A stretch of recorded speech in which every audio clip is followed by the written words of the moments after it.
இசைப்புயல், Oscar நாயகன் என புகழப்படக்கூடிய தமிழ் சினிமாவின் முன்னணி இசையமைப்பாளரான ஏ.ஆர். ரஹ்மான் இசையமைப்பாளர் அனிருத்துக்கு சில அட்வைஸ்களை வழங்கியிருக்காரு. கிருத்திகா உதயநிதியோட இயக்கத்தில் ஜெயம் ரவி, நித்யா மேனன் நடிச்சிருக்கிற திரைப்படம் தான் காதலிக்க நேரமில்லை. இந்த படத்துக்கு ஏ.ஆர். ரஹ்மான் தான் இசையமைச்சிருக்காரு. சமீபத்தில் நடந்த இந்த படத்தினுடைய ஒரு விழாவில் ஏ.ஆர். ரஹ்மான் அவர்கள் பேசும்போது, அனிருத் இப்போது நல்ல இசையை கொடுத்துட்டு இருக்காரு. இவ்வளவு பெரிய படங்களுக்கு இசையமைச்சிட்டு ஹிட் கொடுக்கறதுலாம் சாதாரண விஷயமே கிடையாது. 10,000 இசையமைப்பாளர்கள் இருக்கக்கூடிய இந்த காலகட்டத்தில் நிலைச்சு நிற்கிறது அப்படின்றது திறமை இல்லாமல் நடக்காது. நான் அதை ரொம்பவே பாராட்டுறேன் அப்படின்னு பேசியிருக்காரு ஏ.ஆர். ரஹ்மான்.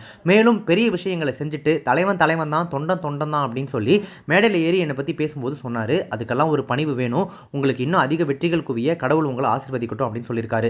முன்னதாக ஒரு விருது மேடையில் தலைவன் தான், தொண்டன் தான் அப்படின்னு ஏ.ஆர். ரஹ்மான் குறித்து அனிருத் பேசியிருந்தது குறிப்பிடத்தக்கது. பின்னர் அனிருத்துக்கு ஆலோசனை வழங்கக்கூடிய விதமாக ஏ.ஆர். ரஹ்மான் என்ன சொல்லியிருக்காரு அப்படின்னா, நீங்கள் இன்னும் நிறைய கிளாசிக்கல் மியூசிக் படித்து கிளாசிக்கல் பாடல்களை உருவாக்கணும்.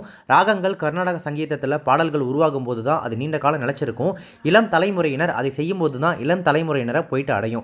இப்போ நம்ம சும்மா ஹிட் ஆகிறதுக்காக சில பாடல்களை போடலாம். பட் நம்ம போடுற கிளாசிக்கல் பாடல்கள் தான் என்னைக்கும் நிலைச்சு நின்று நம்மளோட பேரை சொல்லிக்கிட்டே இருக்கும் அப்படின்னு சொல்லியிருக்காரு. ரீசெண்ட் டேஸ்ல ஏகப்பட்ட படங்களை கையில் வச்சுக்கிட்டு கலக்கிட்டு இருக்கக்கூடிய ராக் ஸ்டார் அனிருத்துக்கு ஏ.ஆர். ரஹ்மான் பண்ணியிருக்கக்கூடிய இந்த அட்வைஸ் வீடியோ இப்போ சோஷியல் மீடியாவில் பயங்கர வைரலாக போயிட்டு இருக்கு.